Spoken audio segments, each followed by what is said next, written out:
बिस्मिल्लाहिर्रहमानिर्रहीम, अस्सलाम वालेकुम।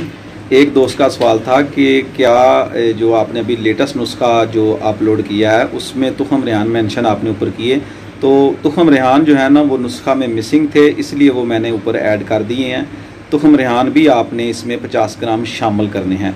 इसके अलावा एक दोस्त का और सवाल था कि क्या इस पर जो ये नुस्खा है ये मादा मनविया के अलावा क्या ये नुस्खा स्पर्म को भी ताकत देता है, स्पर्म भी बढ़ाता है? तो जी बिल्कुल, ये स्पर्म भी बढ़ाता है, लेकिन ऐसे मरीज़ों में स्पर्म बढ़ाता है जिनमें गुद्दी उजलाती गर्मी खुश्की की वजह से या उजलाती गुद्दी तहरीक खुश्की गर्मी की वजह से जर्म जो हैं वो पैदा ना हो रहे हों। तो ऐसे मरीज़ों में यानी गर्मी वाले मरीज़ों में ये बहुत ही मुफीद नुस्खा है। इससे जो हैं वो स्पर्म भी बढ़ते हैं, बिल्कुल इससे बढ़ते हैं। अस्सलाम वालेकुम वरहमतुल्लाहि वबरकातुहू।